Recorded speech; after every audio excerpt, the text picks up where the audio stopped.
It's definitely not a thing.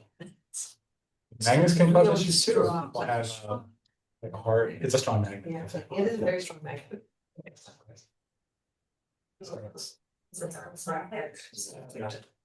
Okay. Oh.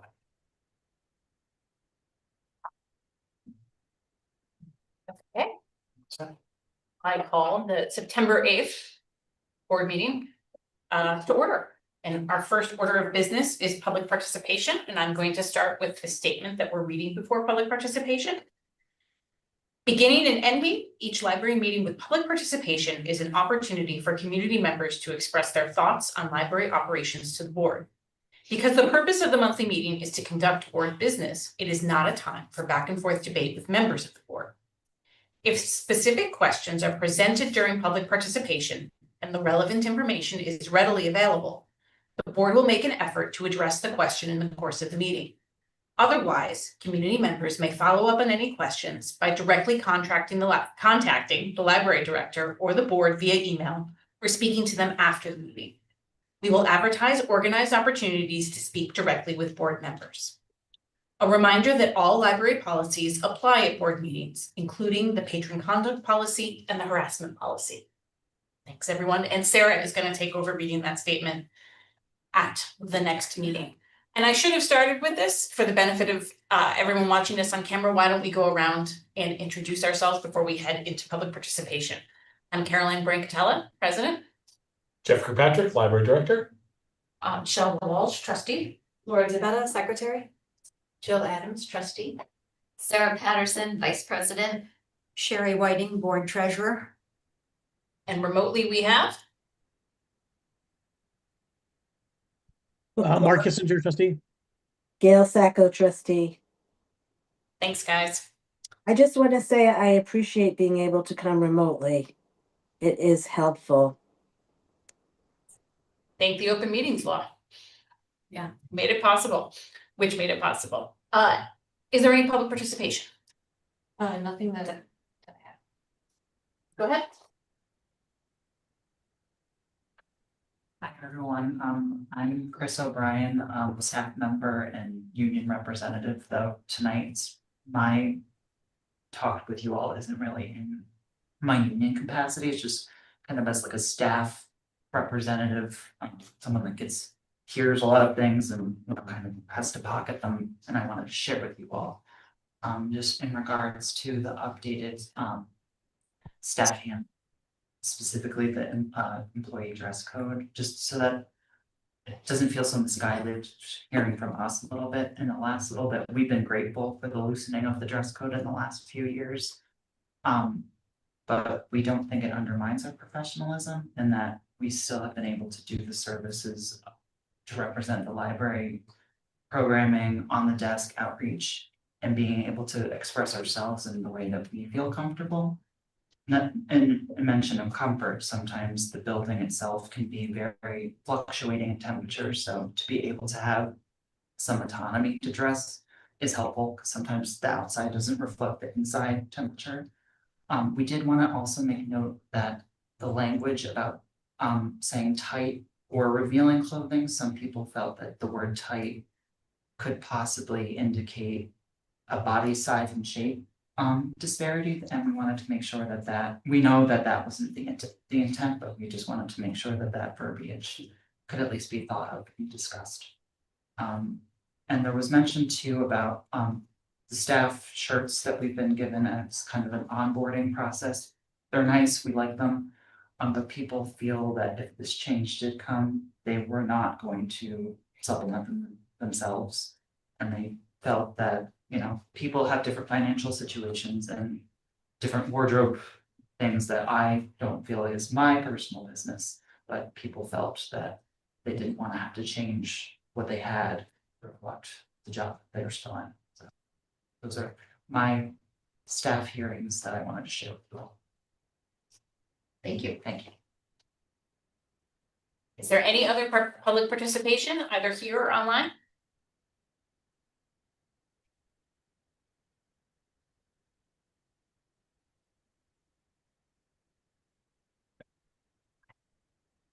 And I will move on to the review of the previous meeting minutes.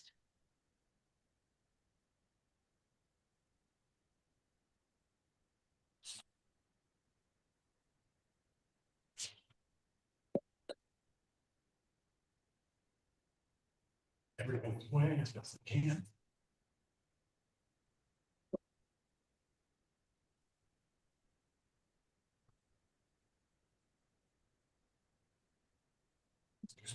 Okay. Anyone have any comments or questions? I'll take a motion. If no conversation. Move to accept the minutes as written. Jill with the motion, I'll second. Sarah with the second. Thank you. Oh, Oh, sorry. All those in favor? I'm still getting the rhythm, guys. Not staying, because I wasn't here. Wasn't here either, but I thought we didn't do that. It is a personal preference. Okay. Oh, it's fine. I'll vote yay. Okay. The motion is passed. Sherry, the financial report? Cool. So we're into the second month of the fiscal year. On the revenue side, we have received a little over 24,000 in state aid, or about 92% of the budget for state aid. The remainder is typically received in November. Expenses are consistent with last year at this time. There's really nothing unusual to report at this point. I want to mention that the auditors are at the library this week and finishing up their field work, and over the next couple of weeks, they'll be working on the financial statements, and we'll be working with them and answering questions and reviewing them. We will have a finance committee meeting at some point, probably in October, to review the financial statements, and then they'll be presented to the board in November for approval. And we'll have a representative from the accounting firm presenting. So you'll have an opportunity to ask questions of. I don't know if anybody has any questions about anything in the financial report. I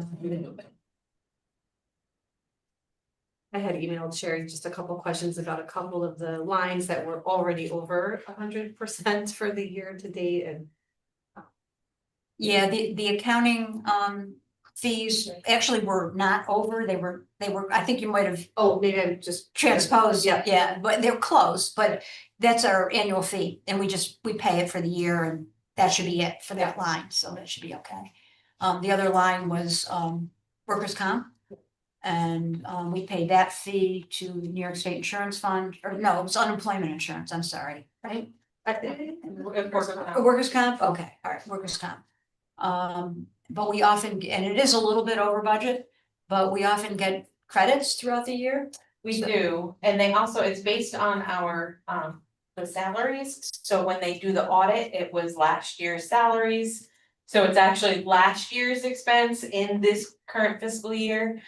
So that's why it was over, it's just, it shouldn't be, that bad going forward, because we've had the major increases. And then we do receive some credits. We were part of a sortiary where a bunch of people are together, and then they look at like the overall, and we get a dividend from that, and that usually happens in the spring. Good questions. And the investment at Metropolitan Bank is moving along smoothly. We've received over $5,000 in interest this month, so looking pretty good. Happy with the way that's going.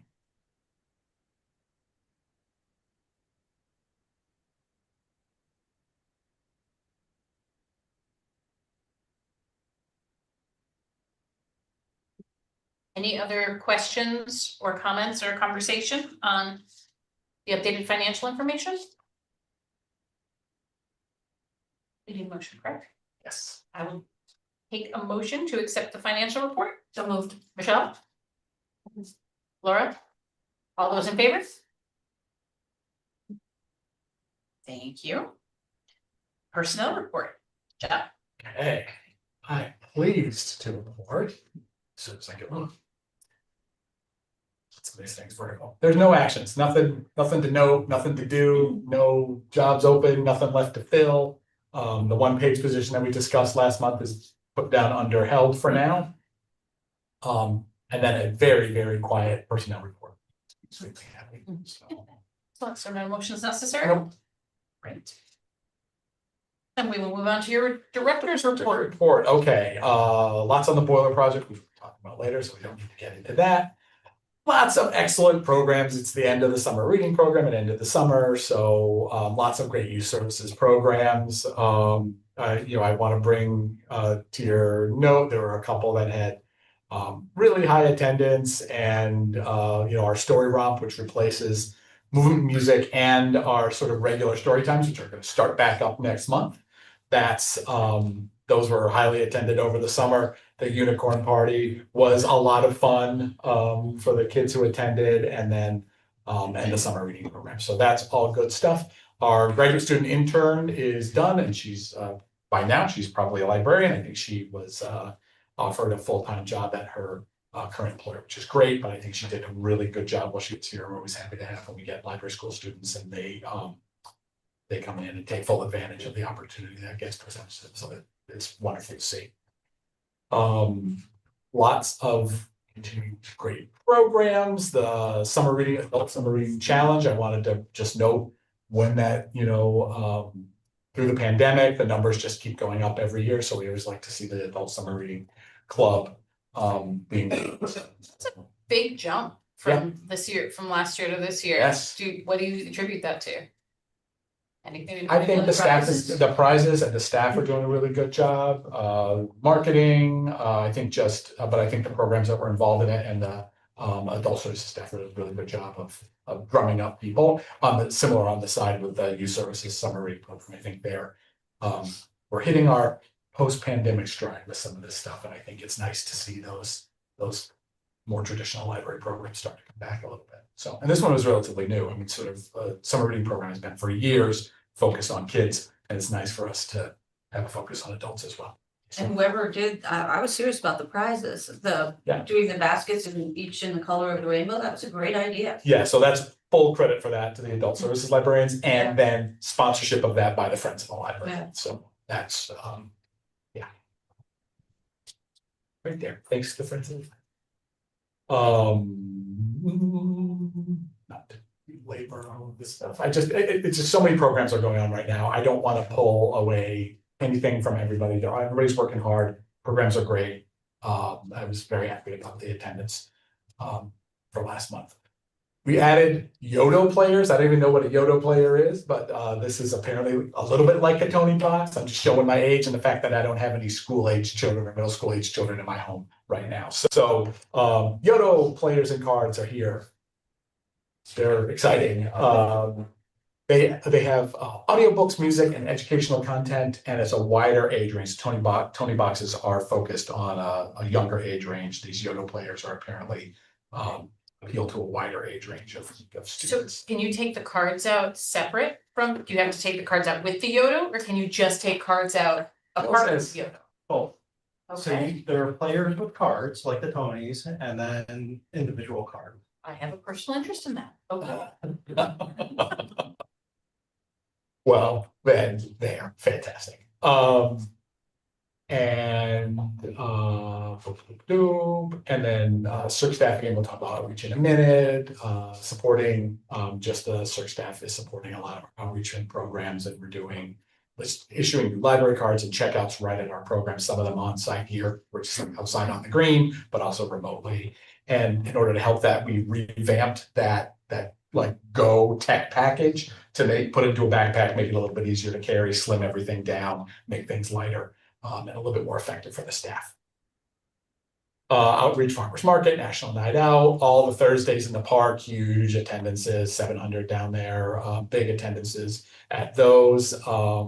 Love that collaboration. Again, Friends of the Library, Friends of the Park, Parks and Recreation, Library, all working together to create these big community events, which I always like to see. So the app is launched. So anybody out there who's watching this, If you have the old app, it has to get deleted. It's only semi-functional at this point, or maybe non-functional. The new app is up and has been customized by Phil in IT, his IT capacity, and so I think it looks pretty good. We're not all the way back to our full functionality to what we had before, but we're getting there, and we have confidence we'll be able to get to everything that the old app was. And then we completed our diversity challenge, so that all aspects of UHLS's diversity challenge we have completed, and we received our award back for that. So good job, everybody, right? So both us and the library, long range plan, staff, assessments of the collection, all of those things. It doesn't mean we're done with diversity, but we are complete with the challenge from Upper Hudson and the framework as laid out by them. So we'll just make sure that we continue to bake that in. We're doing long range plan processes coming up. We'll just make sure that we take those lessons that we've learned and continue that forward. Other than that, as far as the statistics are concerned, it's early in the year yet, but some increases in circulation, which I always like to see. I'm a big fan of up, and then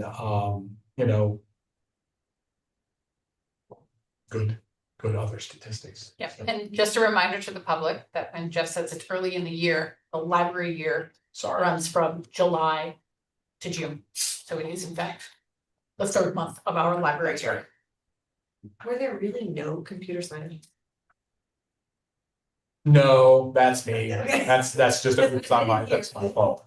No, I promise you they're not. Okay. Thank you for noticing a completely empty cell there. Okay. We will get that fixed. That's just, we use that mostly as an indicator of building use, so that tends to track with door count.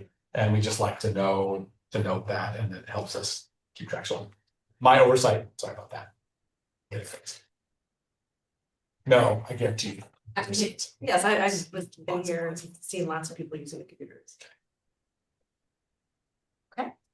Thanks, Jeff. Thank you. UHLS to report. Mark, anything to report? Oh, wait, sorry, Gail has a question. Well, it's more a question and a comment.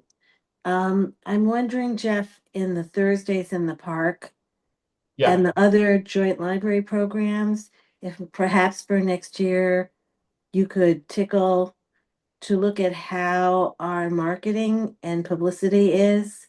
I know when I've gone to a Thursdays in the park, there's a big Town of Bethlehem Parks thing, but I think the library's role in that and the Friends' role in that tends to get a little bit overlooked.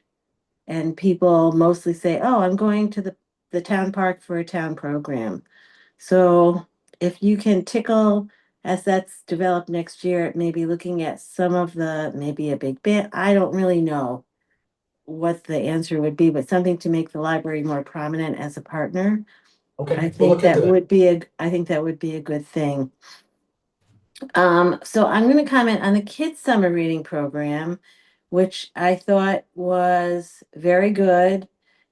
We were not really able to attend programs because my 6-year-old was in camp, and there were very few programs outside of camp, which I understand. However, the unicorns, we went in and all the unicorn stuff was there. So we got to take unicorn pictures. We got to feel like we were more part of what was going on. It was a great incentive, and Sadie is very proud. She announced for a whole day that she had finished the summer reading club. So at the library, and I know that at least one other family we know was encouraged to participate. So more of that, I don't know what the right word, that dribble over for those of us who go when the kids come home from camp would be a nice thing to look at. But she had a wonderful, wonderful experience with it. Fantastic. Yeah, we'll take a look at that. I'll talk to that with the youth services department. Great to hear. Mark, I think, are you getting ready for UHLS, or did you have another comment? No, no, I'm fine. Okay, anything going on with Upper Hudson? No, nope, I haven't been to a meeting yet, so nothing's really happening.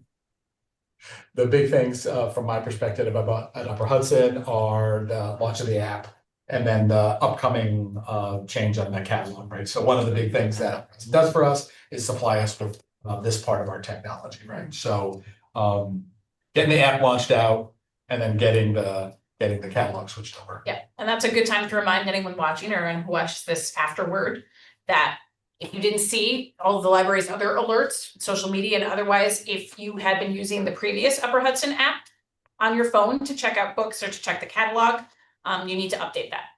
Yeah. Just search wherever you search for apps. And what name should they search for?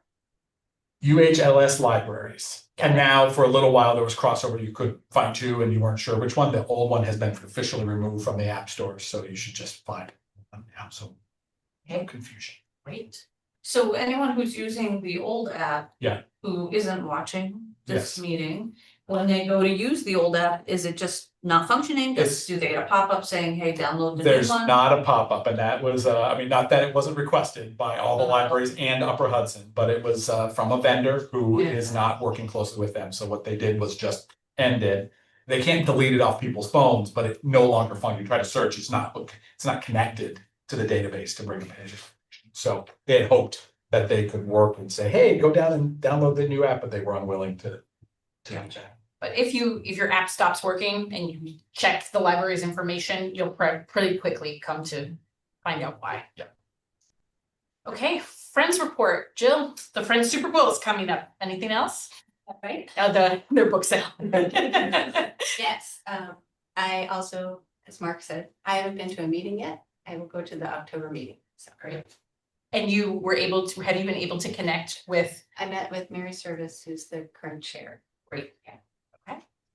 Wonderful. Could we discuss isn't there an upcoming? Yes. book sale? Yeah. So their book sale is the 7th? 7th, yes, Yes. it's later, so they kicked it back by sort of a week to give them a little bit more time to prepare because it was impacting a lot of the summer, which is hard for them to work on. So it's on the 27th, similar hours to usual, and there will be an opportunity for donations ahead of time where the Friends will be collecting. Yes, it looks like they only had one day set up. Yeah. Sometimes they've had two. I believe it's the 25th. Just a reminder to everyone who wants to donate books, please make sure that they are in good condition and that they prefer books that are only less than 10 years old so that the books are current. And when you come, remember to bring cash. It's a cash only operation and it really is a donate. It's a It's a fundraiser. donation of your choice, and people are usually very generous and we appreciate that. And if people like book sales and like book donations, that's an excellent opportunity to volunteer for the Friends because that's what the Friends needs in order to make more days of donations and more of that. It's a challenge to get enough people to help support that book sale. That's difficult. Yes. So And Do- Go ahead. Do we know if they need more volunteers I now? believe they put up some posts lately. Okay. I sent an email, they do. I'll get an email. maybe because, Okay. Yeah, I got an email too. yeah, I think they can always use more volunteers. You can, yes. I should say again to everyone, the Friends is a separate not-for-profit apart from the library that does fundraising efforts on behalf of the library. We appreciate their efforts. Okay. On to new business. We are in the home stretch of our boiler replacement process. And we have a couple of resolutions, but first I believe that, am I correct? Is Yes, CJ's CJ's here. tell us Talk to us. all about what's going on. Yes, come on, have a seat. Wherever you'd Right like. here. Sorry. Where would you like to start? Hi, everybody. Sorry. I'm CJ, if you don't remember me. I work for Schoolhouse Construction. We're managing the pre-construction pieces of the boiler project. General overview, do we want to start specific? So I put a final cost together for the boiler project. So for those of you that were with us through the last project we tried to do, I created this document and you guys had asked me to put together some individual pieces. I followed that same format. When we put this together, you'll see the price tag down at the bottom. I don't suspect you will be anywhere near that. And like I explained with this is one thing. And so when you do a project, especially for something that's a public bid project, you typically would have several things, let's say, and those kind of cover each other when you find problems as you go through a project. When you just have the boiler, I hope to not find anything, but we're sitting through a couple of asbestos items that they're still sort of working through. So I pushed the budget higher than what was really estimating for the construction costs. So when you look at the bottom of the overall table, you'll see it's 192.4. I pushed pretty much past that because we still haven't resolved what other asbestos items that they're currently testing for. And I knew you guys were voting and I wanted to make sure you had enough cash on hand. Knowing that this was going to be a cash project regardless of what the plan was, it didn't really hurt you to do that. Had conversations with Bob Schofield as well, just to make sure there wasn't any sort of concern or legality there. If you guys sort of doing that sort of a vote and he seemed comfortable with everything. So I expect you'll probably be less than 200,000 by the time we're done, assuming we don't find anything crazy.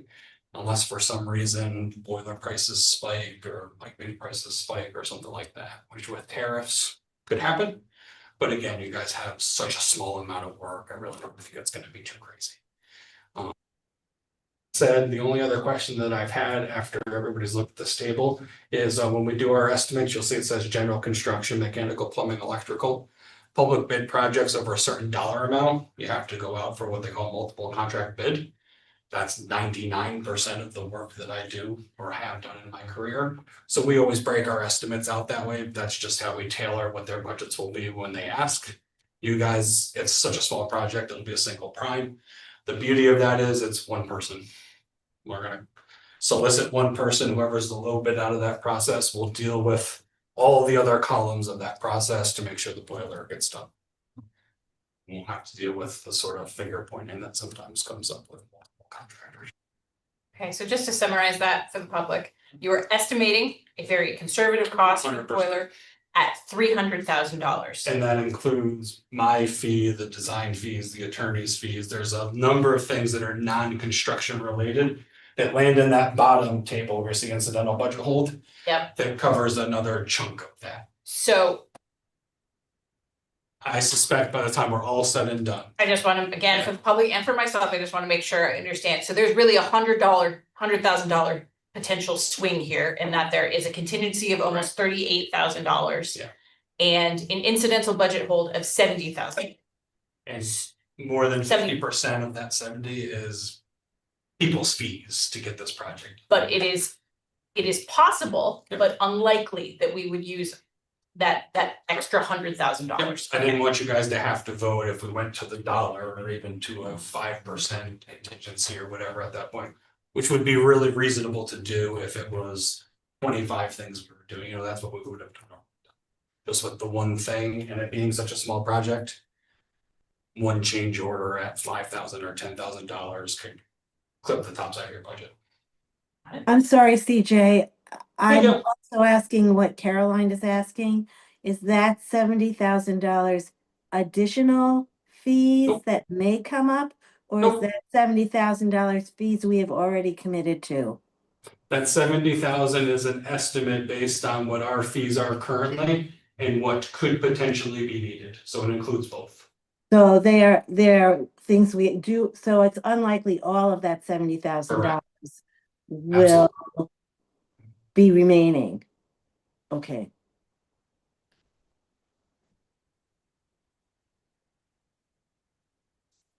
Anything else? So, question. Yeah, absolutely. I assume that this is a short-term project. 100%.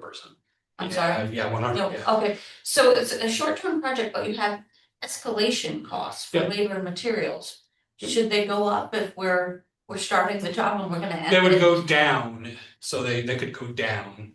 Right now, they're held in there because we haven't gone to SED yet either. So we could be through SED in 2 weeks, which is what it says on their website. It's said that on their web, just so everybody, it has said that on their website for the last 4 or 5 months. I have a project submitted 4 or 5 months ago, still not. So I'm not saying that it will happen in 2 weeks. I'm not saying it will take 4 months. I think, again, it being a library, it's not needed in it. And it being such a small one thing project, I think it's gonna go through relatively quickly. The bigger question is, can we do all of it once it goes through before the heating season starts? And I think we're fairly confident that that is gonna happen okay as well. But if not, and we end up in April, everybody changes their pricing in January. Almost all manufacturers sort of Right. have a couple of times a year where they reevaluate and then change their pricing. Gotcha. So I just wanna okay. cover potential of Does that also accounts for potential swings in the market? it, 100%. And also, that's the other piece of this is piping could change 15% with the tariffs and everything else. That's why it's sort of the combination of the pieces, the contingency, the escalation, those things help cover each piece a little bit at a time. All right, and similarly, a second question, the construction contingency that's in blue. It says Yes. combined bid construction Yeah. contingency. How is that construction contingency different from the one down Yep. below? So the bid construction contingency and then the field allowance is, so what we do is we hold construction contingency on the bottom, separate out of construction costs. The really just in case we find the craziest of crazy. Good example, foundations are blocked, maybe they are crumbling, you won't have any of that here, but it's just one of those things that until you unearth, you don't know. That's there to help in that process. The bid piece is building off of escalation and all the other things of each piece in and of itself sort of helps fill the gap, if that makes any sense. Combined bid is, we don't know, they're not done yet, they're still doing some of the design work. That's carrying some of the gap of what could change on the drawings between now and the date we actually go to bid. Because they're not done with their work yet. The field directed allowance part is what we ask the contractor to hold. So that if we find something that's part of their contract already, that we can spend up to $25,000 to fix whatever that is. They do that, it's part of their bid, they don't keep their own, they don't get overhead profit on it. So we typically like to have an allowance like that because it's things we can tell them to do right away. We don't have to go to a general discussion about. We find a broken drain pipe or something like that, everybody knows we want it fixed, we just get it fixed. And then those two basically are part of the bid. So when we look at the 192,400, that's what we would assume at bid time, we would open a bid and read out, that's what their cost would be. We don't know all of that yet because everything isn't done until it bids. So right now, let's say we're 3 weeks from today. They could still be doing things on the drawings that we haven't estimated. That helps, again, fill a little bit of those gaps as they go. Did I make it better or worse? Yes. Yes. I estimate. It is, yeah, and I, Market that is I- difficult and. a A boiler, lot of contingency. a boiler right now is like 40 to 60, you know, depending on all the sort of doodads and pieces of controls and things like that. So like I said, even if labor comes in at 20, you're still gonna be. My worry always is with it being one thing. You could spend $25,000 in abatement if you find it in the wrong spot. Yeah. You know what I mean? If they're still testing inside the existing boiler to see if there's asbestos. If we find it there, that could easily become a problem, or the piping outside of it. So I just tried to protect everybody in terms of the process. The other piece is I took the liberty, without anybody asking, which could be good or bad, of overestimating so that you didn't have to vote again. You didn't have to go through this whole process or have to, you know, so do I think you'll ever use all of that money? No. I don't make a single dollar more or less based on that number. I gave you guys my proposal well in advance of that. I understand. Okay. Is this number any different than the number It from is the chart? actually that? less. Yeah. When I had put this one together, it was 470,000. So I mean, we've been able to sort of come down. So I still suspect that as we go, it will continue to come down, and I think you're gonna hit a good bid period. Yeah, I don't think so. Yeah. Like I said, we have Contractors. eyes on us, Oh, yeah. you know, and 300,000 is a Yep. large number. And I don't think, again, the thing, nobody makes anything extra based on that, you know what I mean? It's not like if you guys don't spend the three, it goes into one of our pockets at this point, it just goes back to your general fund. Really just making sure we set aside enough. Thank you. Yep. Okay, we have, am I correct? We have a number of resolutions We to do. pass related to the project so that we can move forward and submit things to SCD. I will pitch that to you, Jeff. Okay, so the first resolution is one that declares that our boiler project constitutes a type 2 action under the state environmental quality review. So it's got a lot of whereases in the Bethlehem Board of Trustees at this meeting on this day. You're saying the library plans to reconstruct and replace its boiler at the existing library building. That's the project. Our library's address. The designated town tax parcels, which includes the main library parcel and the 3 other parcels of land that we own, has to call and place all of them. That's us. That's who the library is. The scope of that includes involving the removal of the existing end-of-life non-condensing boiler and associated flue with roof penetration, required abatement, that's the asbestos, and roof patching, installation of a new condensing boiler, associated pump, piping, sidewall flue, and intake, relocation of the existing boiler room floor drain to facilitate the new boiler's condensate drain, providing connection to the existing building management system, provide fire alarm upgrade to current code and connection to existing fire alarm system. And that's specifically about the fire alarm pieces in the boiler room, not an overall fire alarm system replacement. It's just how it connects and what it's testing for in that room.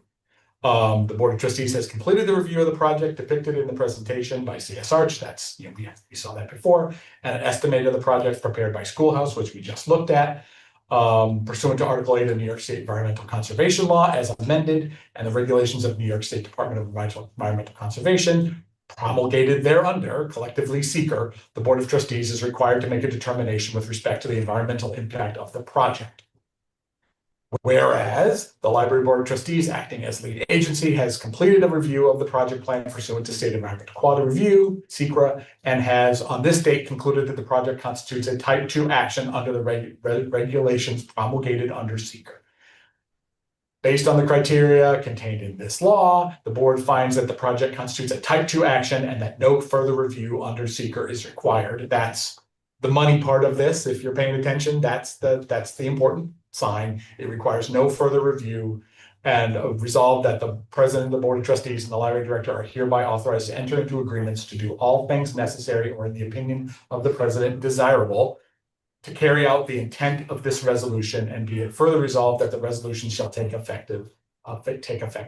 So what you're saying here is that you are agreeing that we have a type 2 action. It is undefined project. It doesn't need any further review because of the nature of this. It's such a small project with no environmental impact. It's replacement in kind of an existing boiler. It's the least impactful secret resolution that we can have, and Should mention that this was prepared by our attorney. absolutely. So I have a concern. I know that this is a boilerplate resolution, and there was some language at the end of it that I just have not seen on our prior resolutions. The very last resolve where it says the board and the library director are hereby authorized to enter into agreements and do all things, president of the board and the library director are authorized to enter into agreements to do all things necessary or in the opinion of the president desirable. And I mean, we're really a non-hierarchical group. I understand the need sometimes to make smaller decisions just to keep moving things along, absolutely. But we're really more a group of cooperative governance. And I'm not so sure the lawyer knows us that well when he added that particular line. And also I think the board itself should always maintain oversight. And I just felt like that part where it says, or in the opinion of the president desirable, because I don't think in most situations, the president would make a decision without saying that, this is what the board thinks. And I also believe that to be the case. I think I agree with you that I think that this is probably standard language that the attorney uses when putting together similar resolutions. I don't think that it would, I don't think that it affects the overall resolution to make the adjustment. Like I said, it was not put in at our request. I think it's just boilerplate language. So I believe that we could change that we can agree to the resolution and we can say, or in the opinion of the board. If that, Or even just cross it out. And leave it as president and director, that first part, or change it to the board, it's up to you. I just wouldn't want you to have to then always seek board approval if you need to change the color of something, you know what I mean? yeah, I mean, how about something along the library director, like we do want to give Jeff the power to make small, like. I didn't mean the whole sentence, I just meant that part that says the president deeming it desirable. Sure. I don't think that changes the meaning of it unless if anyone else is reading this differently. I don't think it changes the overall meaning. I have no issue with removing that language. I mean, I think we should vote on it with that change. Certainly a good point. And if council tells us that I would be surprised if this happened, but if council tells us it needs to be other way, that's fine. But I'm fine with, does anyone else have any objection to removing it? Okay. And the only other thing I would add is that our leadership on this board often changes depending on the expertise of whatever project it is that we're addressing. So it's not always the president or the vice president or the treasurer, that is the main person making the decisions, I guess. So let me read this just so we can have it on the record and make sure I understand what you're suggesting. It would say, this particular resolved, it would say resolved that the president of the board of trustees and the library director are hereby authorized to enter into agreements and to do all things necessary to carry out the intent of this resolution and be it further. Yeah. Is that what we're saying? I think it's more similar to other resolutions that we've done. Fair. It stuck out to me after a few years here. And it's the same thing on 7 minutes. We will Boilerplate, yeah. do it on all of them. Does anyone have any other? Do you want to do votes by resolution or do you want to do them as? This one, we should do them separately. Okay, then does anyone have any other comments, questions, or conversation on this particular resolution? Just a note that I will abstain because I work for the State Department of Environmental Conservation, which has oversight of seeker, they're not involved in this, but just to avoid any conflict of interest, I'm abstaining from this particular. Okay, and otherwise, I'll take a motion. So moved. Second, A second. all those in favor? Aye. The seeker motion is passed. Those which are not. Oh, sorry. We'll just Abstention, yes. Yeah. I should say the resolution as amended, per our discussion is passed. Okay, so then, and then. Sign off as the secretary. Because it's signing that That's fine. I witnessed it. And the second one is a resolution approving the scope of work. So this one is officially saying this project that we've just said is a type 2. It is the least impactful environmental impact. And now we're going to talk about the scope of work, which we're going to talk about exactly the same as we did just a minute ago. It's part of the secret project, but this is the one where you're approving, you as a board are approving the actual scope of this project. And I'll just read that out again. One of the whereases. Project involves removal of the existing end-of-life non-condensing boiler and associated flue with roof penetration, required abatement and roof patching, installation of new condensing boiler, associated pump, piping, sidewall flue, and intake, relocation of the existing boiler room floor drain to facilitate the new boiler's condensate drain, providing connection to the existing building management system, and providing fire alarm upgrade to current code and connection to existing fire alarm system. That's the scope. That's the meat of this resolution. All of the other whereases are there. You've said, yes, we've passed the seeker in the previous amendment and in the previous resolution that you just passed, and that we intend to pay for the project with funds on hand being held for the purpose of capital improvements to the library. So that means that the funds you're about to move, if this is approved, we'll move $300,000 out of that fund balance, that unencumbered fund balance, to this project budget. So we're declaring a project budget of $300,000. That's the estimate that we have from our construction manager. You're saying, yes, we're gonna set aside $300,000 for this project. And it's from funds that we have on hand. We're not borrowing. That's why this is a much simpler project. It's a much simpler everything. We're not borrowing the money. The money already exists here in our fund balance, and we're gonna pull it out and do this project with it. So, the Board of Library authorizes and directs the expenditure of an amount not to exceed $300,000 from library funds on hand being held for the purpose of capital improvements to the library, less any grant funds received to offset project expenditures to fund the project, and be it further resolved that the President of the Board of Trustees and the Library Director are hereby authorized to enter into agreements and do all things necessary to carry out the intent of the resolution, and be it further. Does that sound like what everybody is agreeing to? Yes, thank you. Any other questions or comments? I'll take a motion on this resolution as amended for discussion. Sarah? Laura? You can vote on this one because Yes. it's not secret. Okay. The rest of all those in favor? The resolution passes. Hey, thank you. Thank. A boiler. Very excited.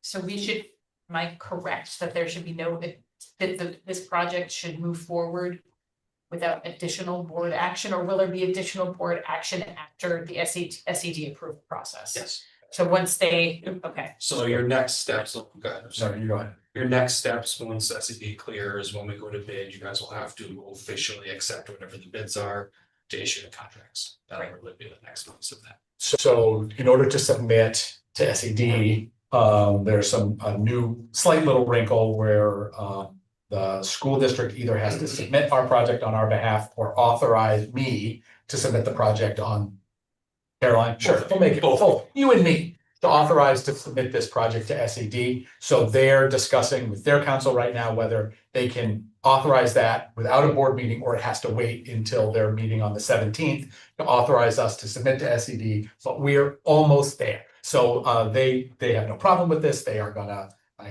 I don't foresee any issues with them either authorizing me or agreeing to submit, and then we'll go ahead and get that submitted to SED, where I hope that the 2-week time is accurate, and then we might have SED approval by October 1st, in which case then we're out to bid, and Boilers are available, and CSR to confirm their sales rep. Jeff, does the school district own the building? yes. Okay. Yeah. I couldn't remember. They own the property and the building well, we'll talk about that in property history. That's the next one. So, okay. okay, yeah. Thank Thanks. you so much, TJ. I really appreciate it. That's awesome. Thank you for helping us through, and I'm glad that we got this football over the goal line. Just like this. Need me to stay or? No, you are free to go. Thank you Thanks so so much. much. Guys, have a good night. Okay, so Gail, your question dovetails very nicely into our next bullet point. So we've done a lot of discussions about property over the last year. In particular, the house on Borthwick that the library owns. And we have prioritized what we would like to do with that. Although we do not know what it is yet, we have prioritized making a decision on what we would like to do with that property for the coming months. And given that I think almost no one on the board was here when the library purchased that property, we thought that it would be a good idea for everyone to kind of just get some background, for the benefit of the board to have some background on both how and why the Borthwick property was acquired, but not only that, how that fits into historically the library's efforts to secure additional properties around it, to and how that plays out in a legal context. And I think that Jeff had a lot of fun about this with this, because he got to go into the archives. I did. I got to be a librarian. I mean, which is rare enough for me, right? I get to actually be a librarian, which I enjoyed. And I talk about something that I'm interested in, which is the history of this building and our library. So just as a note, we're starting with this building exists and there's property that the building is on. That's where this story started. Not going to go back and tell the story of how we were over on Adams Place and they moved over here. And it's a great story, but it's not cogent to our discussion. Originally, back, the original $1.5 million bond passed on November 18th, 1969 to build this building.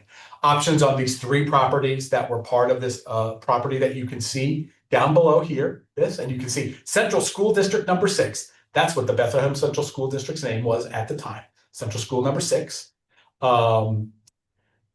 Options were purchased on the property in anticipation of the vote, which was ultimately successful. And then you note here that the BCSD is property owner. That's to Gail's question, right? So both building and this original piece of property, which is this oddly shaped bit, which was itself megazorded out of 3 other pieces of property. There was a house that got moved and sold off a piece of property. It went further down Borthwick Avenue, all kinds of weird stuff. But 3 pieces of property, the actual last piece being this little tail right here.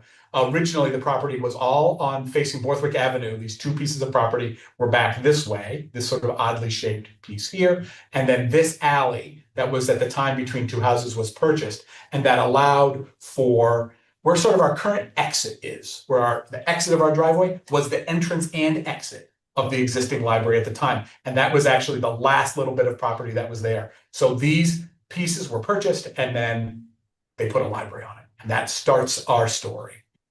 So there it is. There's how it all started. There, they actually, the Spotlight ran political cartoons. I thought that was kind of awesome. Yeah. We should go back to that. I like political cartoons anyway. So the library site plan, here's the original library site plan, which probably not everybody has seen. But you can see here, entrance and exit right here. The library building is largely exactly the same as it is today. There's a little circle with a transformer in it. This is the building. This is where we are over right here in this room right here. But as far as the site plan is concerned, entrance here, coming in, back along this way, parking, swing around the end, parking, exit out the library. There was a few staff spots back here, and then exit out that same entrance. So it was 2-way traffic originally in that site. With the number of spaces, almost right away in the minutes, complaints about there not being enough parking spot. Like it happened almost instantly. They knew that when they were designing it, the property, they wanted to be here centrally. In the community, they knew that this was probably the largest piece of property. They couldn't get Clercy, who owned the property next door, to budge on that 5-acre piece of property, which now holds the Atria. Didn't want to sell the property to the library, and this was the property in Central Del Mar that was available. A couple others were looked at, but this was the one that ultimately decided was the best one to purchase. So right away, patrons were being sent over to Town Hall to park, up and down both sides of Borthwick Avenue. Lots of complaints, and the board right away started talking about how do we acquire additional pieces of property. So board member, Dr. Theodore Wenzel, purchases the 45 Borthwick Avenue. So that is the piece of property that runs along the back side. I have a picture of it down here. Anyway, there's the article about the gift of the property. Totally bizarre. Anyway, this piece of property. Why don't we play Dvorak on his birthday? Or light the fire on his birthday. It's an entailed piece of property. The board. Wait to get to the end. I'm like, I hope the board make the right decision. Well, we don't own it today, so otherwise we'd be owning a museum. So anyway, this is the piece of property that we're talking about at the time. These 2 pieces of property, this one and this one, are now parking lot. This is the 51 and 53 Borthwick.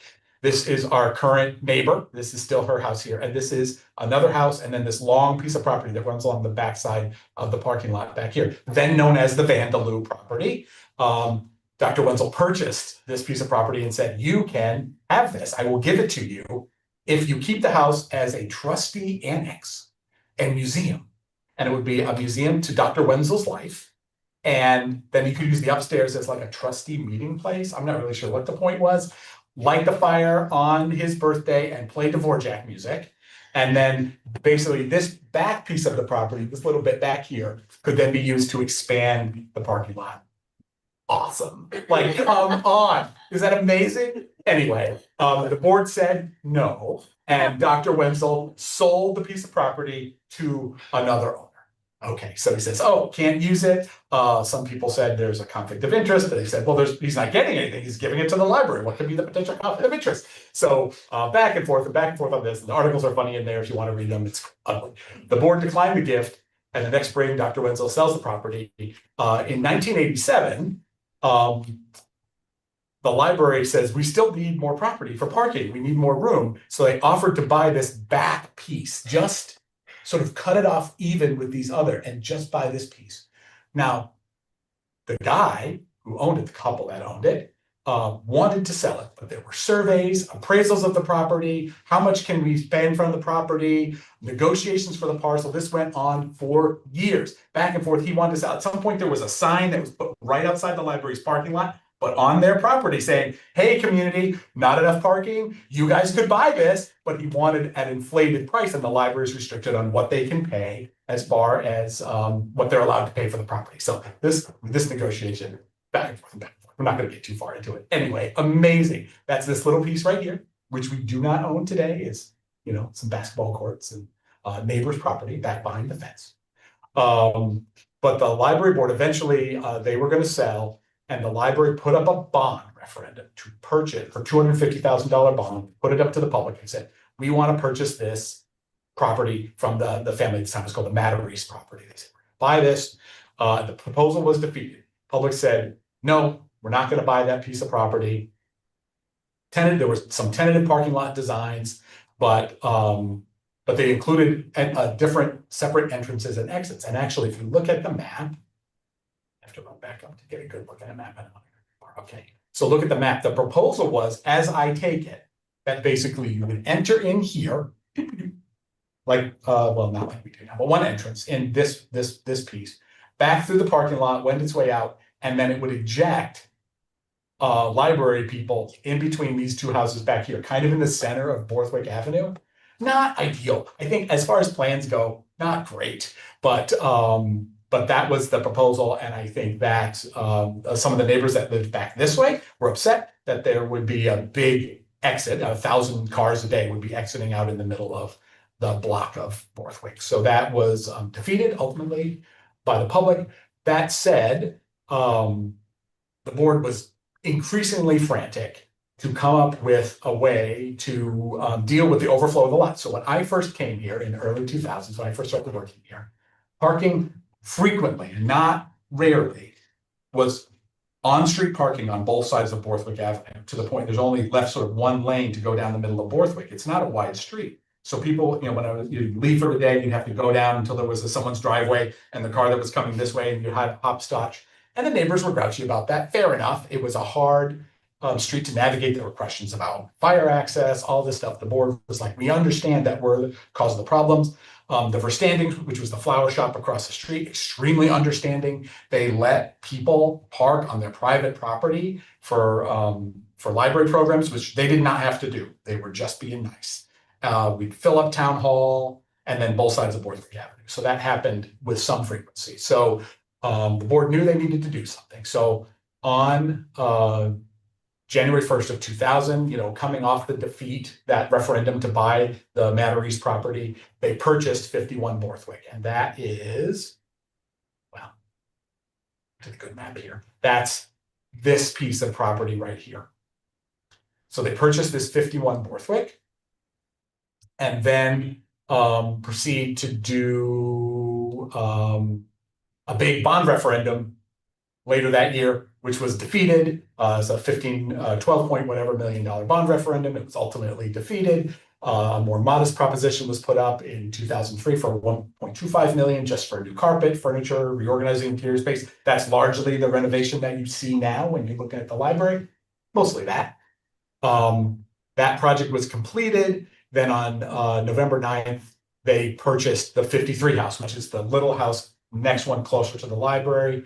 And they had both of those properties were here when I was working here, and they used them for offsite storage. In 2006, the board did a demolition project. They did all of the seeker stuff. They did the hazmat assessment, and then they had both of those houses knocked down and grassed over. So there was a time, and there's a picture down here.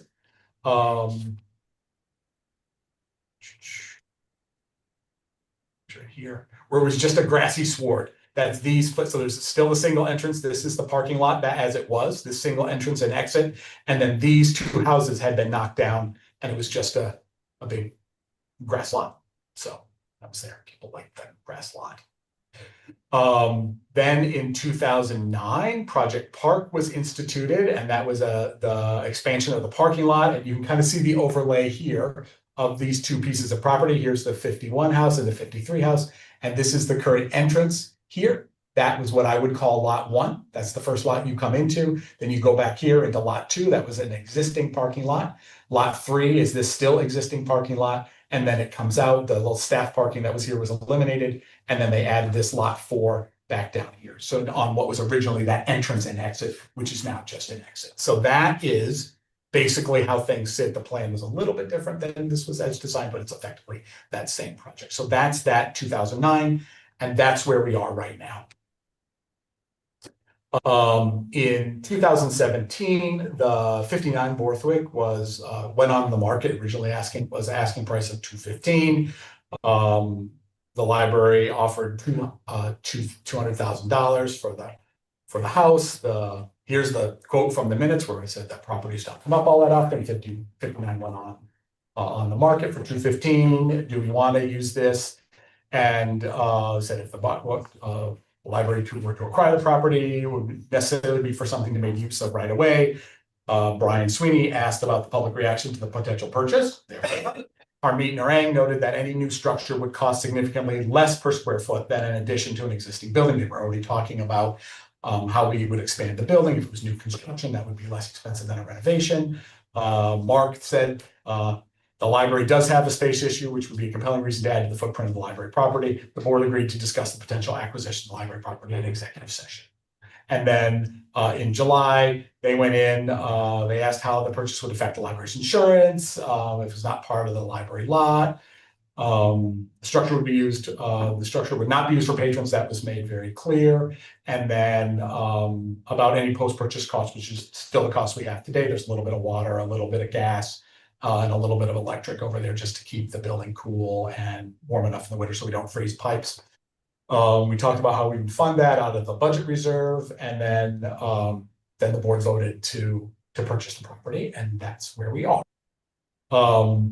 They were unsure about whether we needed school district approval to purchase it. It turns out we do not. The library in its own right can purchase property, but we didn't know that, so they left that in the minutes of a potential plan to coordinate that with the school district. Then in Butler, we started working with Butler, Allen Mays. We talked about some of the potential designs of what a parking lot might look like, including the Borthwick House.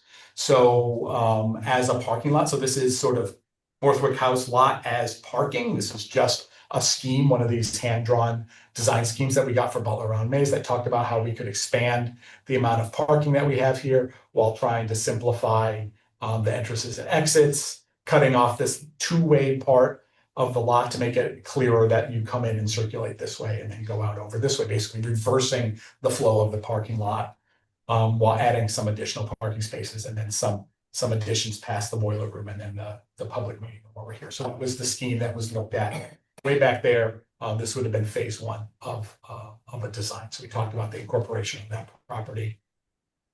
During COVID, the library used the house and barn as storage. So we had to adhere to the social distancing guidelines for both staff and public, which meant we had to do a major reduction in furniture. So the furniture that left and went there. We also, there wasn't even enough room in that building for everything. So we also rented some, those little Connex boxes, whatever they call them, right? Pods, yeah, thank you. Some of those pods, we rented those, and we had put a bunch of furniture into there. And then slowly, as we went through the pandemic, furniture began to come back. And now we also use the garage for overflow cart storage, right? So we need a lot of carts, like it's book sale time. There needs to be a lot of carts for the book sale. There's no place in the building to store all those carts when we don't need them. There are times of high circulation, and the book sales when we need a lot of extra carts. That's what's hanging out over in the barn right now. It's a lot of carts over there. So then, at a special board meeting, the library trustees agreed to execute an MOU with BCSD, read the library property. So it's about our agreement, our MOU with the school board is about the property that is owned by the school district that has the library building on it. but not necessarily including those other 3 pieces of property. It did say in our MOU that they would accept those 3 pieces of property if we wanted to move forward with a building project, because we have to have, the building needs to be, can't cross property lines owned by 2 owners. A building is not allowed to be built over a property line unless it's owned by the same entity. So in order to do that, and the Action McGraw proposal had us going over those property lines with the building, we would have had to consolidate this all into one piece, one lot owned by the school district. And then ultimately, we didn't do that. The project didn't pass the public, so those 3 pieces of property were not conveyed to the school district through the quick claim deed process. That would have happened very quickly had the December 5th vote gone forward. So we have a pre-demolition asbestos survey of the house. There's some asbestos piping, exterior siding, a little bit of flue and transite siding. That's the biggest part, is the transite siding there. We've had a phase 1 environmental site assessment completed on 2024 in anticipation of the projects. They had no recognized environmental conditions. That's like an underground oil tank or some other pre-existing condition that would prevent you from using the property in whatever way you wanted to use the property. There was, I get mentioned a lot, there's a quote in here from our, from Butler LMA's, that master planning survey. The adjacent house on Borthwick Avenue was purchased by the library for future use of the property. It is currently being used for storage, but is not an asset to the library as a structural building. This is their architectural assessment. The best use of the property is likely demolition and future utilization of property for building or parking expansion, or better access to the library's existing parking, curbside pickup, or a new drive-up service. The flexibility afforded by this property will allow the redesign of site flow and safety, intuitive patron usage, and staff access. So that was our architect's assessment of the viability of that building. That just comes up every once in a while. People want to ask about using that building as library office space, and it's just not suitable for that. It's been assessed by our architect. And that's where we are today. The weird, wild, wonderful story of us. Here's the 59 Borthwick there on that property. And then just to bring it back up, this is the, ignore the building plan itself in here in orange. This is Action McGraw's building plan design. But it is a great property map that shows the orange piece is that original piece of property owned by the school district here. And then this is the 59 house, this is the 53 house, and this is the 51 house. Those are those properties that are separately owned by the library, separate from the school. Any questions? I just have to add a few cultural things. I'm probably the only one at the table who was around when Dr. Wenzel was around. He was a force to be reckoned with, and he dominated not only Bethlehem, but he dominated the region. And I actually remember the whole thing about the museum, which was the most ridiculous thing we all thought. And when the last bond referendum, the one that became 1.5 million, went down, Nancy Perry was the director at that time, and I'll never forget. There was a group email, and she sent out an email the next day that said, everybody went to bed, the sun came up, and everyone had breakfast, and the day continued, because she wanted to reassure everybody that it went down, but hey, life goes on. It was quite magnanimous and positive from her. Jeff, you probably were there then. I was, when that yeah. happened. Yeah, it was quite quite nice. But Dr. Wenzel he was just a force. Sorry, I just had to add that because I laughed at some of the letters, including some of the people who we know still. And it brought back some memories of some interesting times. Thanks, Gail. Does anyone have any questions for Jeff about the history? I know you had fun putting it together. It was fun to read it. I'm glad. It really was. Well, it's like reading a novel and Yeah. like what was going to happen. Yeah. No, I think it's the original shape of the property was never going to be sustainable long term. So it makes complete sense that the boards over time would have sought to acquire immediately adjacent properties to solve problems, you know, to solve space problems. So it all makes sense, and but now having more of the colorful history is very helpful. So Mr. Clorsey, who owned this property off this side, basically the board tried for years, officially, unofficially, through back channels in every way to say, would you sell us just a little bit of this? Sell us an acre of this 5-acre plot so that we could expand the parking lot. Wouldn't even take the calls of the library, wouldn't take the calls, not interested, wouldn't answer any official mail. So just fundamentally uninterested in selling it to the library, because that would have been another way to go, been towards that. And it ultimately became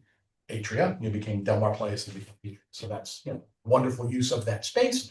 But it was, you know, the library board really was like, there's just right there. We just buy, we're willing to pay. So. Well, I think, thank you very much, Jeff, for your Yeah. efforts on this. This provides, I think, great context for the board and for the public, just about the history of how property at the library works, and that this particular Borthwick property that we're talking about, this is not unusual or a one-off. This is part of the history of the library and part of trying to solve problems at the library. And I also just want to emphasize for the public that although a lot of this discussion focused on parking problems, that does not necessarily mean that this particular Borthwick property will be used for parking. That I think is among the options, and that we're just putting this out here because the board, I think, is going to be having discussions about what to do with the Borthwick property moving forward. I will also just say that I'm reminded of the phrase, history does not repeat itself, but it does rhyme.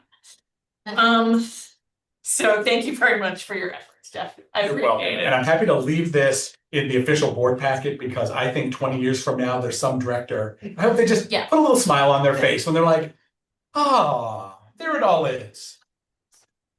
Kind of shows, makes sense to put the library in a central location, near the town hall, near schools and whatever.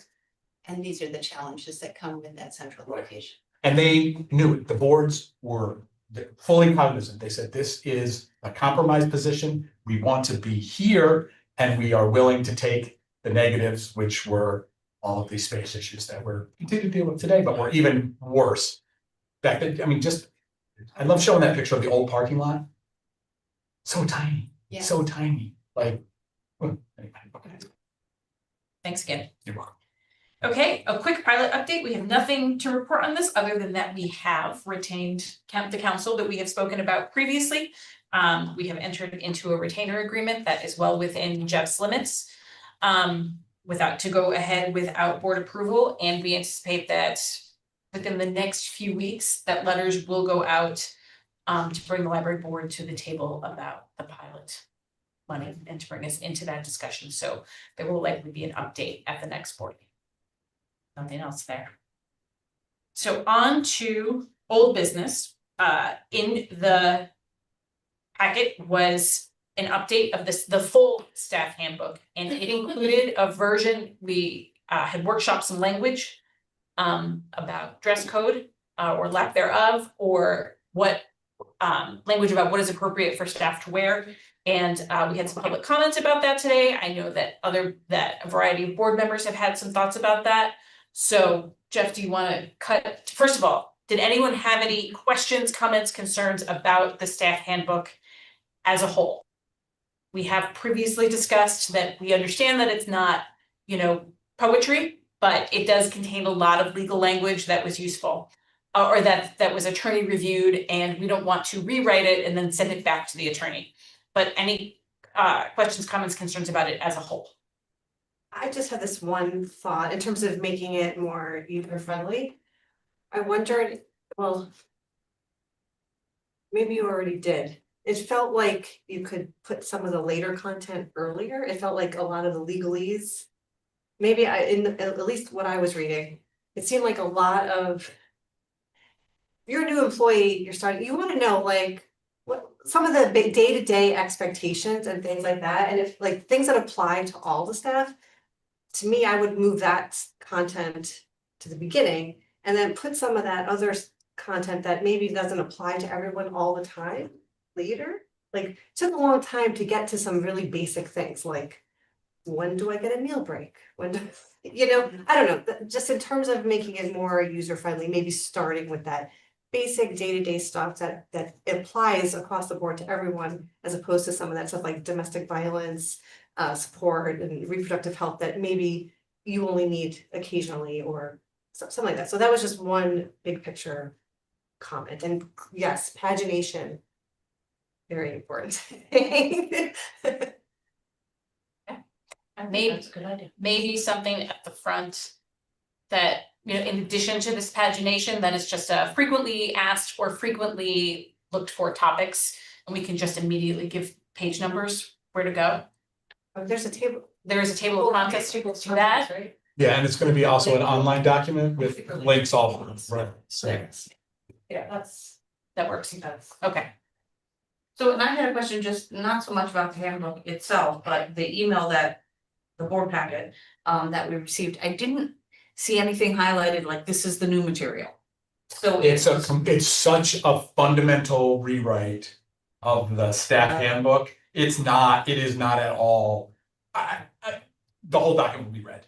So we sent our current handbook out, which was written by, over the years, written by a successive number of staffs, HR, different directors. That's the handbook. That's our current staff handbook. We sent it out to the attorney. We said, would you take a look at this and bring us up to legal standard on the staff handbook? And it came back a fundamentally rewritten document. So it is, I wouldn't even want to give you a red line because it's just like It's clearly written like by the attorney. very kind and encouraging, and then. Lawyers got a hold of it. Very lawyer, so it's like, it's going back and forth between two voices almost, that makes it a little jarring. Sorry. And I would say that I agree with Laura that the benefits should be at the beginning. It's just Yeah, nicer. like you wanna know, like, when are my days off? What, you know, like, I don't know, those are, to me, those are some of the basic things that people, and you have to look up frequently, like, oh, do we get that day off? I don't remember, do we have that day off every year, you know? I mean, this is all sectioned. Let's just check into whether we can, I don't know, Maybe there's any there's particular reason that it has to be in Yeah. any particular order. yeah, just move it up. Okay. Okay, but the language that really came to the board for consideration and workshopping was language about staff dress codes. We had a discussion about that at the last meeting. Where we came, and Jeff, keep me honest here, we came to a consensus that there was not going to. 109. Thank you. Thanks, Bill. That it will not be any specific dress code, but simply please do not wear any torn, soiled, stained clothing. And then there was a discussion about t-shirts and the question of graphic t-shirts, meaning t-shirts not with a pattern, a color pattern, but t-shirts that have a graphic, meaning a picture or words on them that could display something fun, but could also display a person's personal beliefs or something along those lines. So this is the language written by what would we say, the staff? Not the staff, but by the executive staff. Yes, fair enough. Sorry. Written by. And like I said, I know that a variety of board members had thoughts about this. Where do we think we are on this? Also, what Chris said earlier, the too tight or revealing, I mean, I think it would be okay to just remove the too tight. I would also personally would be in favor of removing revealing, because that is a very gender-based comment. No one ever says that it is rare. Can you point me Say- to the page we're on? I'm sorry to interrupt, Caroline. I am leafing through the pages and I'd like to look at the language, but I have no idea what page you're looking at. Sure, we're on page 109 of the PDF, if you're looking Thank at the PDF of the board packet. Okay, thank you. So I will agree that I think tight and revealing tends to be focused on one gender, and gave me some flashbacks personally, so that gave me pause.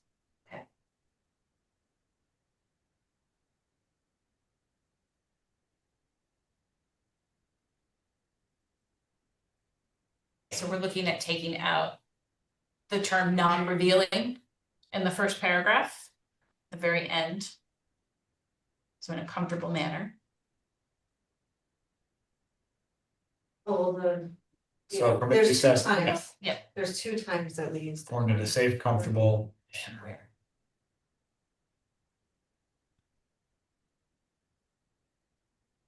It's this one.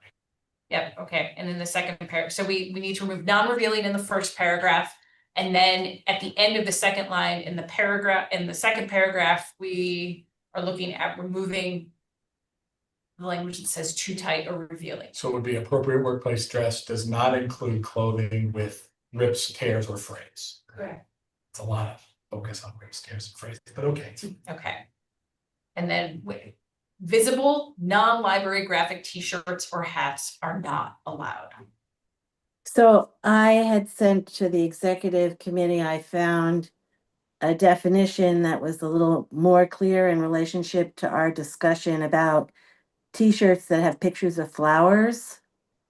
So, again, you can modify this, but what I had kind of worked out was, while t-shirts are often part of work dress, it's important for a public library to respect the diversity of the community it serves.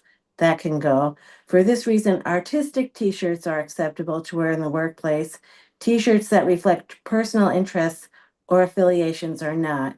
These include band and music t-shirts, t-shirts referencing pop culture, and slogan t-shirts.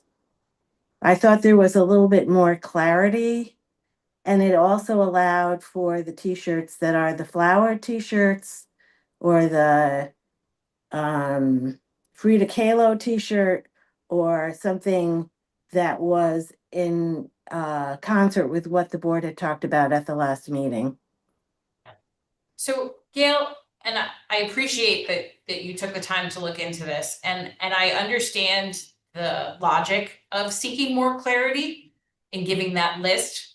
But I also think that, and I put this up for discussion, I also think that there is a concern about there would be something in that list that is not included.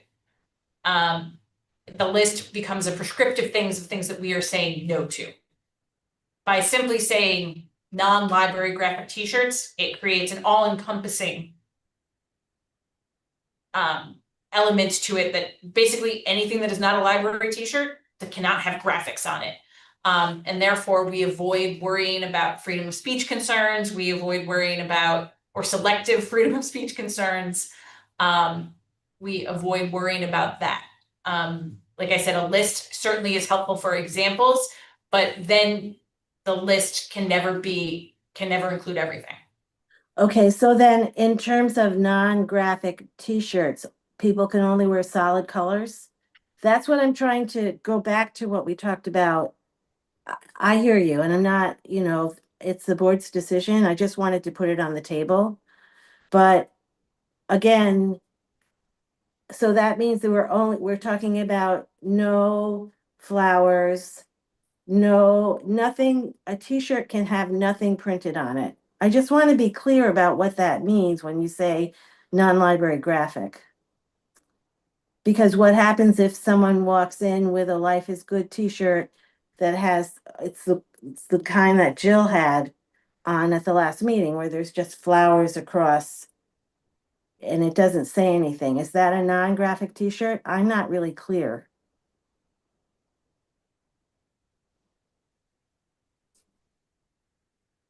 Is going to be some level of interpretation no matter what, I think. And I feel like the language that you read out is helpful because it gives specific examples, but it's not going to cover everything. And it ends up kind of putting the onus on the supervisor every single day when people walk in to be policing, like, is that t-shirt following this or not? And I don't think we want to do that to them. That's going to happen anyway, I think. I feel like, in my opinion, it's easier to draw the line between this is a graphic tee and this is not than it is to draw the line between is this a graphic tee that has a message or a graphic tee that doesn't have a message, if you follow me. I mean, like Like Laura's shirt has a design on it, It's not but a it's t-shirt. not a graphic tee. It's not, it doesn't Right. say Pearl Jam or whatever, I think people can draw that line most of the time pretty easily. There are some instances where maybe it's a little less clear, but I think making it more specific actually makes it harder to draw the line. And I think that goes to this last paragraph where you're talking about, Sarah, where there's always going to be some level of interpretation where supervisors are responsible for monitoring. It lays out that you'll have a conversation about the t-shirt.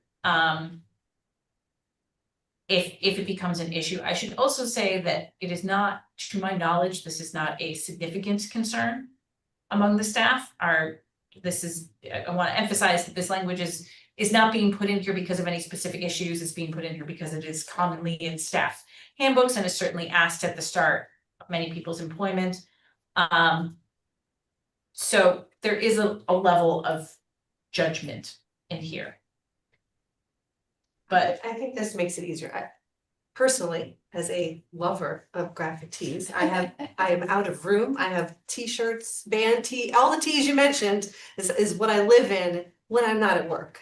I would never wear one of them to work. But to me, this is much clearer. Like, okay, I can wear my library board shirt to the meeting, to work. These other ones, no. I want the staff to feel like they can, be individuals and express themselves. And I think that helps patrons too, sometimes when they can see staff who maybe they see themselves reflected in or commonality, but hopefully there are ways that staff can still feel like they can do that. But I think this makes it easier for supervisors and clearer for staff to do it this way and avoid, because there's a lot of interpretation. I'm not a fan of the Life is Good brand. Maybe I don't think life is so good on a particular day. I don't know. So it just leaves it, I think, too open for interpretation. I'm not sure, Gail, kind of to your point, I'm not sure if there is a perfect way to describe exactly what we're getting at. I think this is where we are. I'm happy to go with the board. I just wanted to put that viewpoint on the table for a larger discussion, because what it says to me is shirts need to be solid. Or I can't see your shirt, Laura, so I can't comment on it, but it's not a t-shirt, but it has a or floral. a shirt that's like checkered or a pattern, whatever. And that's fine. It's fine. Is there a way to say something like non-library graphic t-shirts with lettering or writing or wording or something like that? Because it's not quite just wording, Yeah, you're right. Right. unfortunately. I mean, that would cover the flowers. Yeah.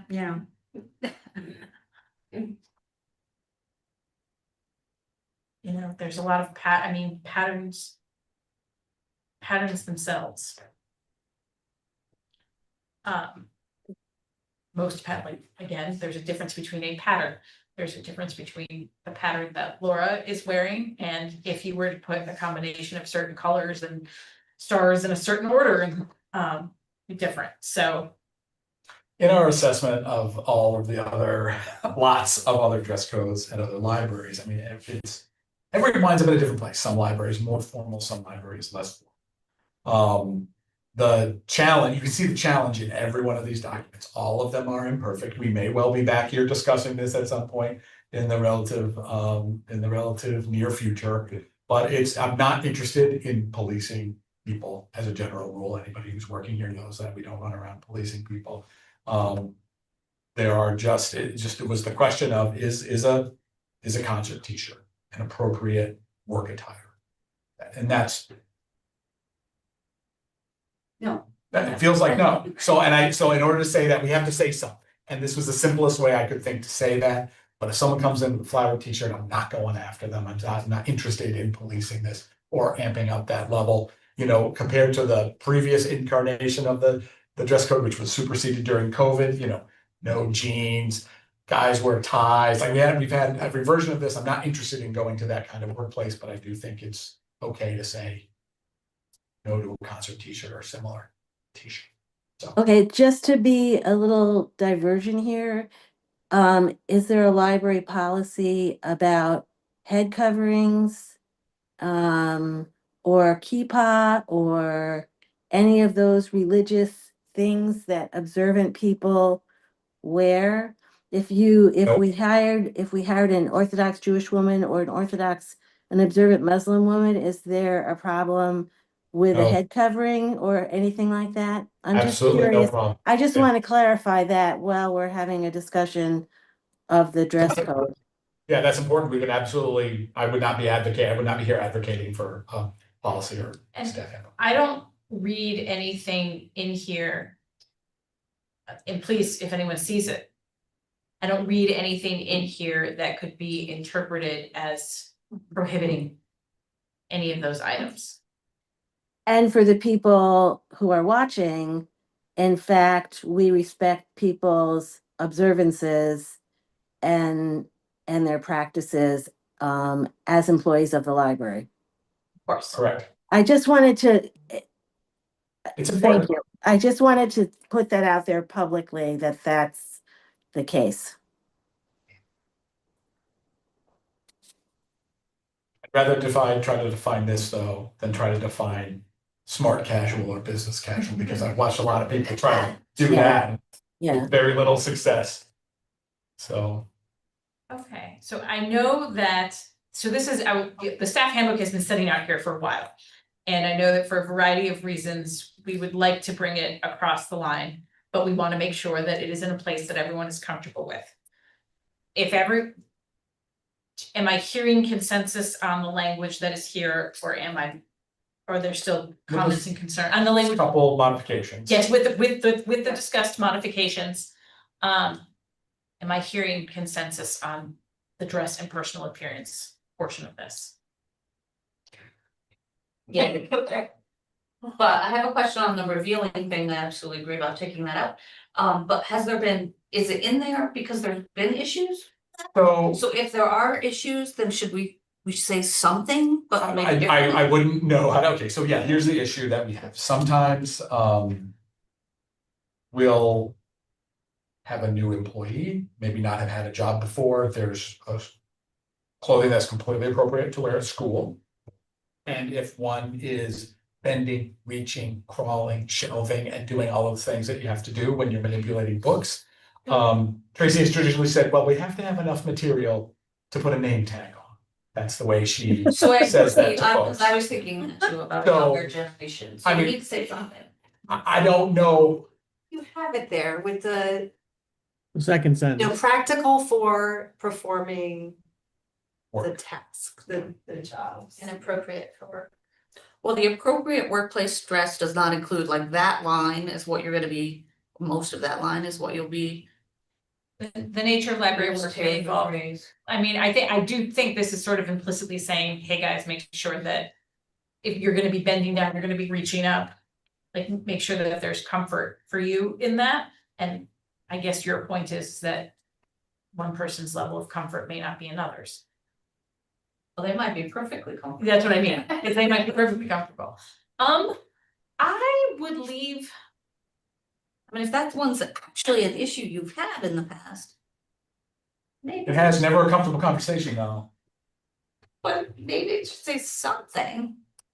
I'm not gonna sit here and fight it. I don't know how we would get to where you're saying, but I'm agreeing. And now that, like everything, when you write something and then someone comes back and they observe with different eyes and they say, I was like, right away, I was like, yeah, too tight, too revealing. I can see how that could be. What if instead of non-revealing, we replace the word non-revealing with a work appropriate? Well, we already say be I- appropriate for work. Yeah, We you got do. that. Yeah. Is there, What if you just change you put the nature of work sentence before the employee's dress sentence and just say employees, Basic elements for appropriate professional attire include clothing, neat and clean condition, nature of the library may include blah, blah, blah, blah, blah, blah. Employees dress personally should be appropriate for work. Fine. I mean, and then, yeah, I mean, I'm okay with non-revealing, so, I mean, that's, but I'm not gonna, it's a hill I'm not gonna die on, but whatever. But I think if you say that, then a supervisor could say, listen, we told you that you may have to climb, bend, reach, or push around books and have appropriate dress. It's not appropriate. So.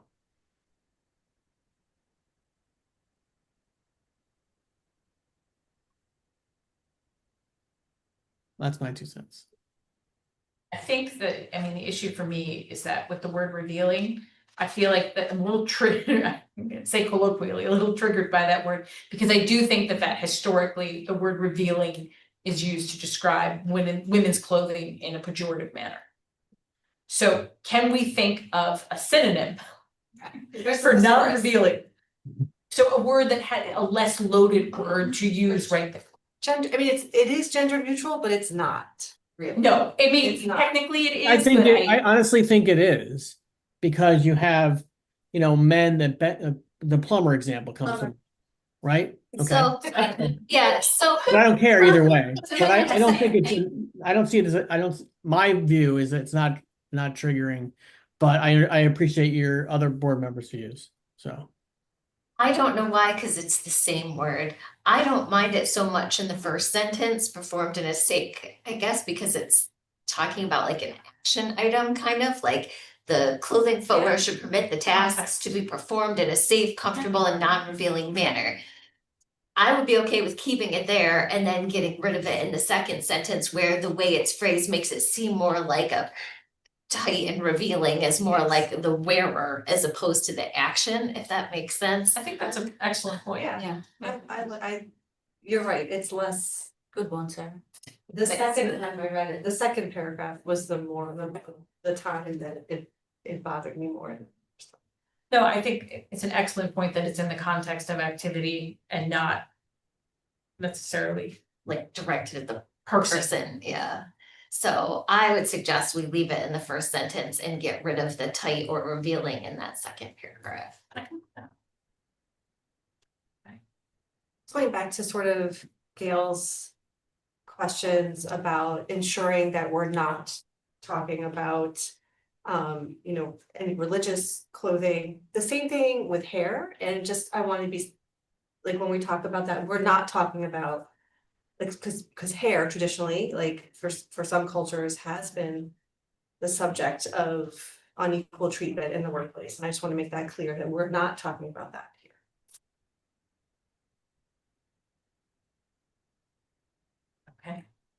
Okay, with that discussion, do we think that we are at consensus for this particular section? So that would be keeping it in the term non-revealing as within the context of activities in the first paragraph, but removing tight and revealing in the second paragraph.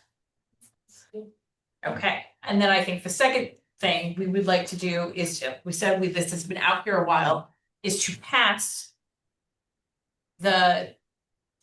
make a motion to see if we approve this staff handbook with those changes, and also with the understanding that we would look at it to rearrange to put higher priority items at the top. And can I just restate, you said it's gonna be online, so everything will be a hyperlink, so Yeah. like in reality, they're just gonna skim through the thing and click on the hyperlink, so the actual order it's in.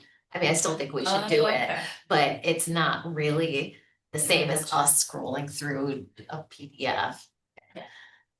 Okay. Is anyone in a position to make a motion on the handbook as it is? Well, I will let you make the motion. I will let whoever would like to make the motion. I'll start you. The handbook as presented in the packet, subject to the modifications discussed at the meeting today regarding the term revealing and tight, and to be reviewed for the order of the subject matters. I so move. I will second. Excellent. All those in favor? Cross it off the list, Jeff. Thank you. Thank you. The motion is passed. I know that is a relief to Jeff. This has been in the works for a long time. Okay. Does anyone have any future business? Is there any public participation either here or online? Please. Hi, my name is Sylvia. I'm the Circulation Services Supervisor. I do want to say thank you for removing that language. I do want to point out that we are your biggest marketing tool. And we wear those t-shirts religiously. And Jeff can attest because I have 7. But they were bought when we first got them. Okay, so now as we work across the desk, we've got small holes that are in them, and like, you know, people have varying financial responsibilities. I would love if you guys could reconsider maybe buying another set for each employee, you know, every couple of years or whatever it is that you feel that you can afford, because I will wear those to like a doctor's appointment or out in public, and I will get so many comments on it. We had to ask Kristen to make us a bookmark because patrons would come up to us at the front desk and go, I love your t-shirt. Where can I get one? And she can probably vouch for how many credits that she's gotten because of both staff buying multiple t-shirts, those that can afford it, and then the public buying t-shirts too. And Kristen's done a great job with putting, you know, there's what, 4 designs out there. And Change the color. yeah, and then lots of colors and stuff like that. But I think that especially when you are limiting the types of t-shirts that people can wear, because this building, the temperature is not even across the board. And when we start moving in some of these spaces, it is hot. And those t-shirts have been a godsend to us. Okay. And you've already voted to me non-adjacent, or I'm sorry, adjacent like t-shirts, library t-shirts could be a consideration too, because I have a lot of educators in my group because they work part-time as teacher or full-time as teachers and then part-time at the circulation desk. And they have some of the coolest t-shirts with Piggy and Elephant on it and, you know, characters from the various children's books. So I don't want to, you've already passed that, but as a supervisor, and I'm one of the people that will have to be looking at this, you know, I would just like you to throw that into your consideration also. So an adjacent like library shirt. Thank you. Just, can you, tell me the wording, I thought it was still gonna be up there. It said library, it didn't say, it said library, lowercase library, right? Can you? Because I would absolutely agree. Like, if you Well, have- so that was actually a point of, that was a point that Jeff made at the prior meeting. That, and this, Michelle, to your point, this may be a good thing to clarify. That. I'm sorry, if you just got that the last. No, meeting when I that wasn't here. program specific t-shirts were within the definition of library t-shirts, so visible non-library graphic t-shirts. So really what we're talking about is a definition of library t-shirt. Like read books or things like that. Non-library sponsored graphic t-shirts.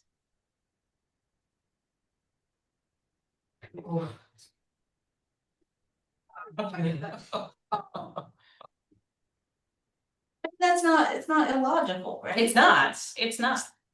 It's the same, it's the same problem. No matter where you try to throw a lasso around anything, It is the same problem because even some of those things that might seem innocuous, like Dr. Seuss, for example. Dr. Seuss is not, you know, not necessarily, we all love Dr. Seuss growing up. However, there have been many problems identified with Dr. Seuss, and so there's a whole movement away from Dr. Seuss. but I bet a lot of people have Dr. Seuss shirts. It's library adjacent. Roll doll. And so, Yeah. yeah. Lots of authors. Neil So- Gaiman. What's that? I'm gonna put a Neil Neil Gaiman Gaiman, shirt. yeah. I would be discussing the idea of getting everybody a new shirt. Yeah. A new Bethlehem Library shirt. Yeah, so I think I- we will, I mean, just because I think let's put that as a bullet for the next time, but also I think that there are potential pots of, I think that may be something that we have various donations that may be appropriate for. We may discuss with our community partners if that is something that they see as worthy of their time and interest. So I think we'll put that, we'll update that in the next meeting. Still don't quite have an answer to non-library graphic tees. We do. We do. We do. I mean, it means the Bethlehem Public Library tea right now. Yeah. Right. We're totally, I mean, I can hear in everybody's voice, we're totally open to having further discussion on this. Yeah. I would take, Sylvia, I appreciate your comments. I would take comments from everyone on the staff, welcome them to come and talk to me. We'll still give you your chance to have your public comment, Chris. But, you know, I'm open to further discussion about this. So. Yep. So there we go. Can somebody repeat back to me exactly what we've decided and what we haven't decided and what's, because I am totally confused. We've been wandering around in the desert here. No, that's a good reminder, Gail, for us to do that for both ourselves and for the public. So we have passed, the board has passed the staff handbook in the form that it was in the packet that for tonight and that is currently posted on the website. Subject to the removal of the term too tight or revealing in the second paragraph of the section titled Dress and Personal Appearance. So that is what we have done, and we are also going to relook without changing the content of the handbook. The executive staff is going to look at reordering it, potentially reordering it so that higher priority items are closer to the top. But based on some public comment from the staff who raised two ideas. One, that if we are saying that library t-shirts are appropriate, but others are not, should the library be providing library t-shirts to the staff? That's one issue that we're going to speak about internally and potentially see if we have potential partners on that. And then the other issue is if it's not a library graphic t-shirt, there are still other library themed t-shirts, such as book t-shirts, like if we're having a particular author, children's author program, should you be allowed to wear a t-shirt that focuses on that author's characters? And that's a point for further discussion right now. Okay, thank you. Okay. Is there any other public participation?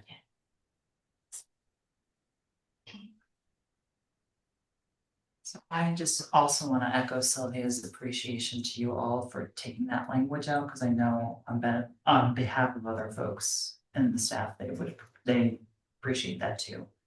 I also appreciate the consideration to get the staff more t-shirts, because like Sylvia said, we go through them, people wear them. I went to the farmer's market and I wore them. And speaking of publicity, someone who's in charge of the farmer's market wanted us to be, they wanted as the farmer's market people wanted to be more aware when we were coming, because they never knew when we were coming, kind of thing. So anything to increase our publicity, you know, whether it's what the shirts we wear or how we localize that to the public is useful.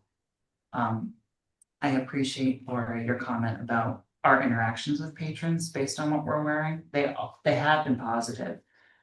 If you have solutions on how to make them positive without the stiff end of what we're wearing, I welcome those suggestions, because, you know, I'll pass them on to the staff that has a lot of feelings and vocalizes them to me, and I will continue to vocalize them to you all.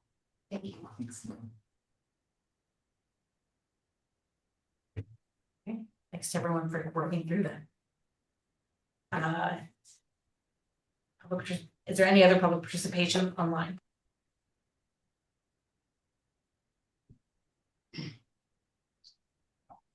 Okay.